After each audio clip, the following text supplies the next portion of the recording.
A ideia de concorrer a uma bolsa fora é você colocar no teu projeto que você precisa estar fora para poder desenvolver, sobretudo a parte do estudo de caso, que é a parte mais empírica do teu trabalho. Então é importante isso.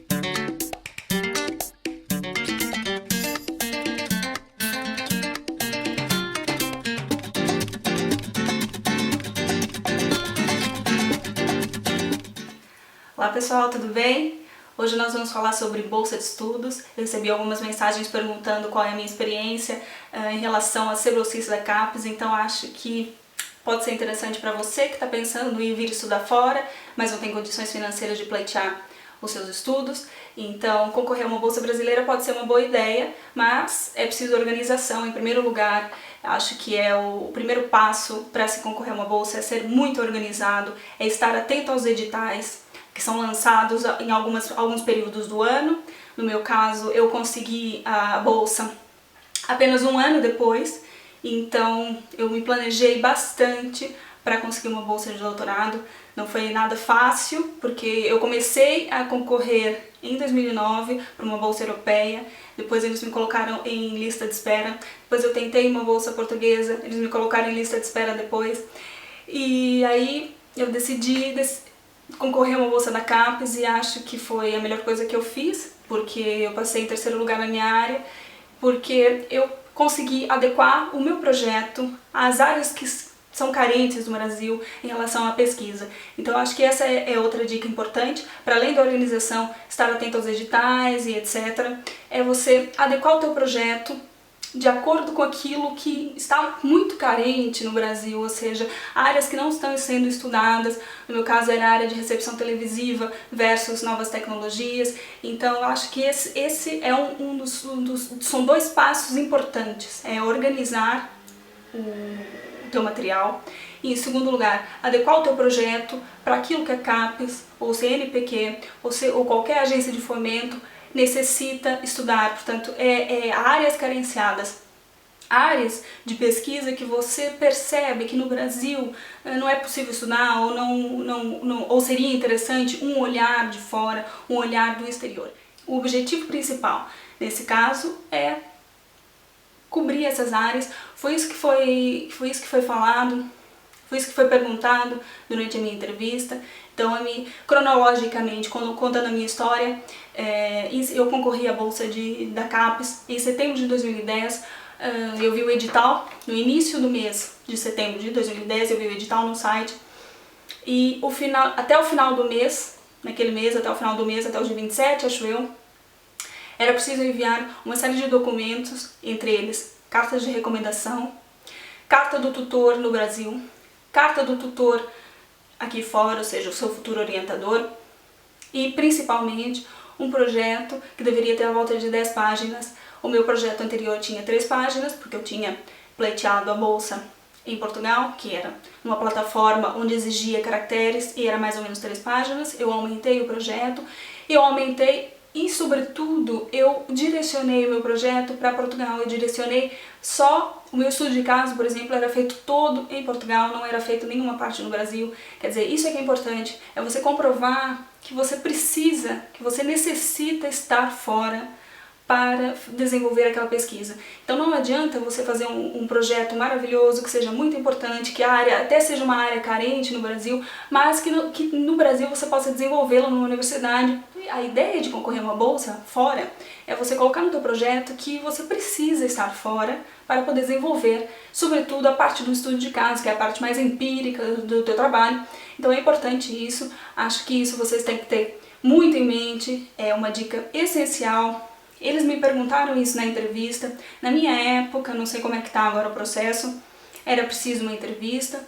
Para além da organização, você precisa de perseverança. Então, perseverança, o que eu quero dizer com isso? Você tem que esperar o resultado com paciência e ir fazendo outras coisas. Quer dizer, se você está fazendo mestrado, então você tenta antes, na altura do teu mestrado, você vai tentando antes. Eu comecei esse processo em 2009, quer dizer, eu estava terminando a minha tese de mestrado quando eu comecei a pleitear as bolsas de doutorado. De repente não vai ser a primeira vez, você vai ter que tentar 1, 2, 3 vezes para você conseguir. Você tem que ser perseverante nesse sentido, você tem que tentar várias vezes e esperar os resultados. Então essa angústia de esperar os resultados, isso aí faz parte de todo o processo é normal, é assim mesmo. Então a perseverança é importante. Eu fiquei esperando, mais ou menos em março, abril de 2011, eu recebi uma carta da CAPES falando que o meu projeto tinha sido aprovado, mas que eu ainda não tinha sido totalmente aprovado, porque eles tinham duas fases. A primeira, eles selecionavam todos os projetos que seriam interessantes para serem desenvolvidos fora. E depois, eles mandavam essa carta e você tinha que participar de uma segunda etapa, que era a fase da entrevista. E eu pensei, meu Deus, como é que eu vou sair agora de Portugal, porque eu estava fazendo mestrado, tinha terminado o mestrado, e como é que eu vou para o Brasil de propósito, pagar uma passagem de ida e volta para participar da entrevista em Brasília. E na altura eles esclareceram que sim, que era possível fazer entrevista à distância, através da webcam, de um programa especial deles. Eles fizeram um teste 1 ou 2 dias antes da entrevista, então foi bastante angustiante e o nervosismo aumentou porque nós víamos os nossos concorrentes e o senhor, o técnico, falava se estava tudo bem, ele conferia se a voz, se estava tudo claro, etc. Passado 2 dias eu estava lá, eu até vou colocar uma fotografia para vocês, do dia da minha entrevista. Eu montei uma mesa, coloquei a webcam, me preparei, me vesti certinho e falei, gente, eu vou participar de uma entrevista agora. Quando abriu, eram três professores atrás de 3 computadores, então eram 3 computadores e pessoas atrás e era distante, quer dizer, a minha imagem aparecia num grande ecrã. Para eles, eu estava em destaque e eu sabia disso. E depois eles estavam atrás do computador, pequenininhos, eu os via pequenininhos. E era muito estranho, porque você participar de uma entrevista através da internet é bem diferente de você participar de uma entrevista ao vivo.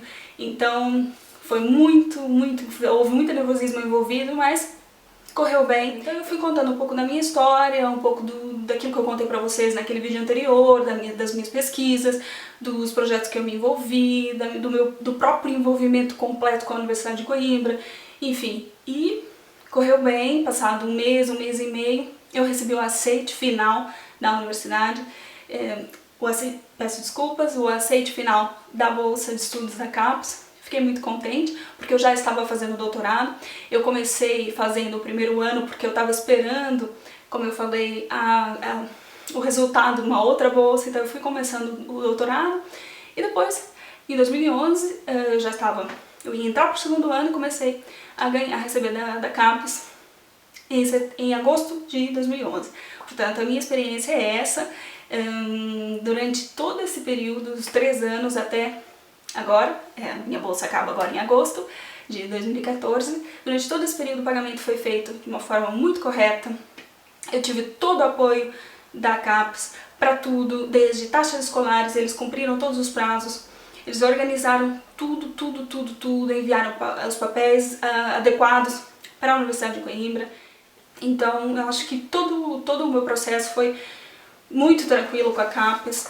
Então não estou recebendo nada para fazer propaganda da CAPES, mas realmente foram eles os responsáveis pela minha trajetória acadêmica em Portugal, essa última fase, e sobretudo pelo meu sucesso, porque fazer uma tese de doutorado trabalhando não é fácil. Eu conheço pessoas que estão fazendo isso e por vezes você atrasa o teu percurso, porque não tem que trabalhar nas horas pós-laborais e não é fácil.